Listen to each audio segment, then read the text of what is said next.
Hey, what's up? My name is Claribel Ortega, and for Operation Storytime, I'll be reading from my book, Ghost Squad. Chapter 5. In the past hour, Lucelli had eaten 3 Oreos, 1 pickle, a few crackers, and a handful of old candy she definitely should not have had, and she was still hungry. Since her dad was always working on the tour or walking around town handing out flyers to drum up business, Lucelli had recently been promoted to unsupervised stove use, and a grilled cheese sandwich sounded perfect right about now. Guilt gnawed at Lucelli as she melted butter in the cast iron pan. Through the kitchen window, she could see faint twinkling within the willow's branches.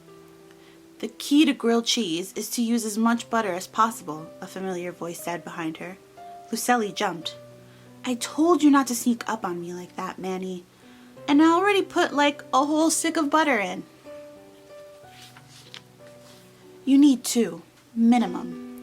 Manny smiled, hopping up to sit on the counter next to Lucelli to supervise. Manny was 15, or at least he had been 10 years ago, before the accident. He would have been an adult now, probably with a job and maybe even kids of his own. Instead, he looked much the same as he did in all the pictures they had of him. His dark hair was cropped close to his scalp, and his fresh barbershop shaved part carved to the right. A small gold hoop earring gleamed from one ear, and his deep dimples showed whenever he smiled. Now he was just a tiny bit see-through. "Hey, Manny, do you have any idea what happened to Mama?" Lucelli flipped her sandwich in the pan, the smell of browning butter filling the air. Her cousin shrugged. "Dunno. I thought she was just asleep at first, but it's weird. Ever since last night, I haven't been able to feel her spirit energy." Lucelli's heart dropped, and she turned to him. "I hope she's okay." "I'm sure she is," Manny smiled. "She's old, even for a spirit, but she's strong. I'll bet she's just taking one of Babette's power naps." Some of the spirit family knew her from their living years, and some from her visits to Lucelli's house, but they all knew about Babette. Lucelli's face softened, a smile reaching her lips. But as she sat down to eat her sandwich, she noticed something was off with Manny. He looked normal for a ghost, but he looked scared. "You okay, Manny?"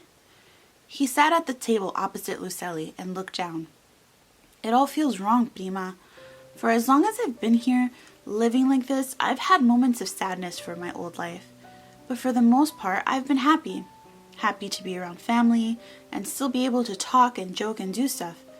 Lately, though, I'm starting to forget things. Things about when I was alive and what that felt like." He looked up and his eyes were watering. And something else. They were red.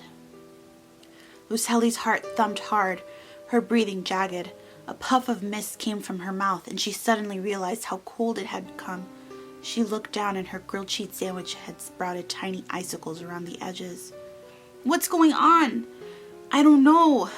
Manny's body began to levitate, just like Mama's had in the cemetery. The table started to shake, gently at first, and then building to a rattle like there was an earthquake in their kitchen. Lucelli was up and on the other side of the room as quickly as she could manage, while keeping her eyes on Manny. "Manny, please come down!" She didn't know what else to say or do. She was scared for her cousin, scared for herself. "Something bad is coming." Manny's eyes opened wide. "It's coming with the rain." "What are you talking about? What's coming?" Lucelli wanted to run to her room and hide under the covers. Instead, she stood her ground and kept her eyes on her cousin. She tried to slow her breathing and stay calm, but she could almost smell the twisted iron and burnt rubber wafting around her cousin, like a strange and deadly aura. "Manny, you're safe. I'm here. Please come down." Lucelli reached up once more, and this time Manny reached back. His fingers looked cold and fragile, like they were made of porcelain. But before their hands could fully connect, Manny's eyes flashed bright like a bolt of lightning, and Lucelli shielded her face with her free arm. When she opened her eyes, she was surrounded by trees, a starless sky stretching out above her. "Manny?"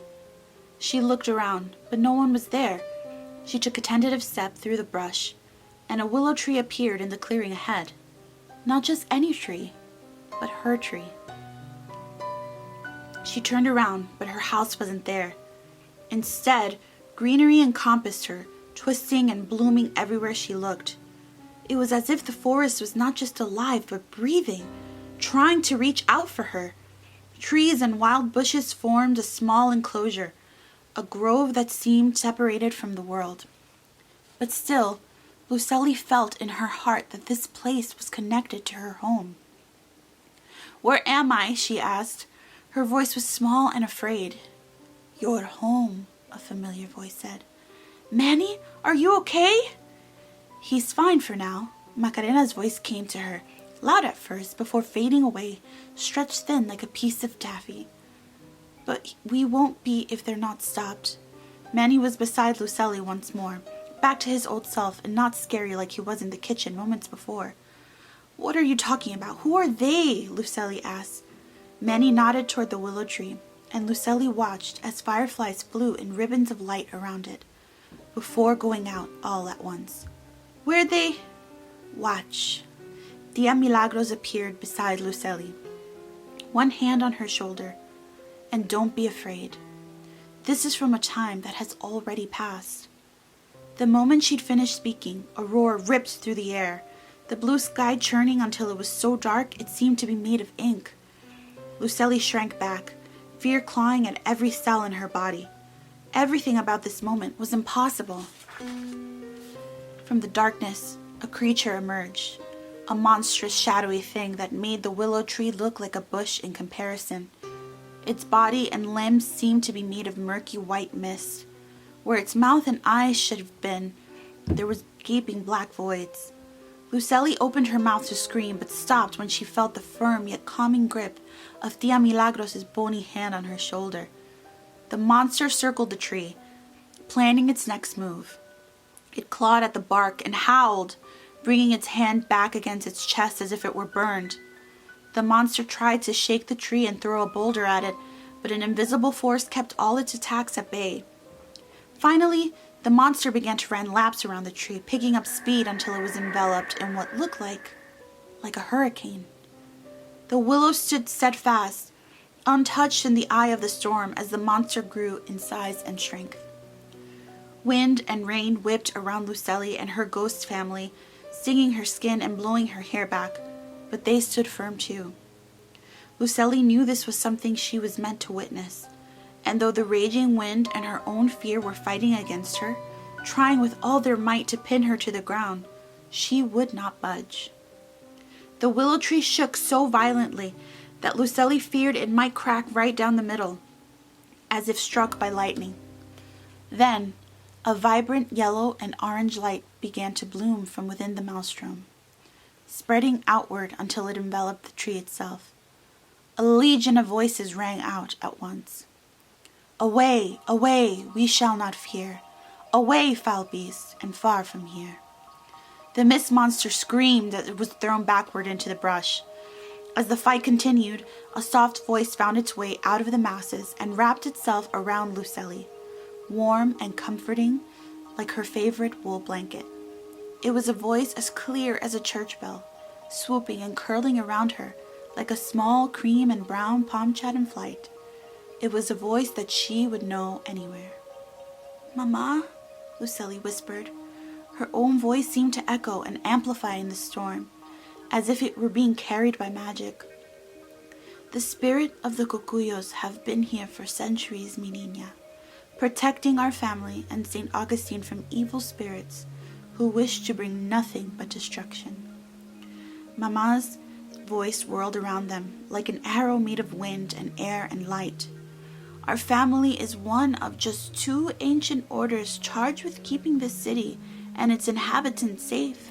But there is a new danger approaching, one that threatens to take us all, including the living, into the underworld."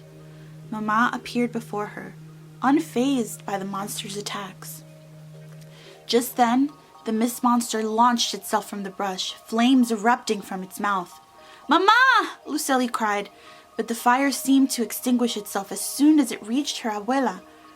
I'm not strong like you. I'm just a kid. How am I supposed to stop whatever evil is coming? You don't have to do it alone, Mama said, just as she's transformed into a spark of brilliant blue light. The light shot up into the air, and then, with a giant thud, Mama's spirit, now at least the height of the willow tree, landed next to Lucely, her slippered feet spread apart and her cane cracking the ground beneath her. Her gray hair moved like the waves of the ocean around her wrinkled face. She looked fierce and terrible and powerful. The mist monster cowered behind a bush, its fire reduced to ash, and Mama floated toward Lucely. You don't have to do it alone because we are with you always. Mama ran one giant finger along Lucely's cheek and smiled. I am always with you. Mama returned to her normal size and placed one hand on Lucely's heart. Here,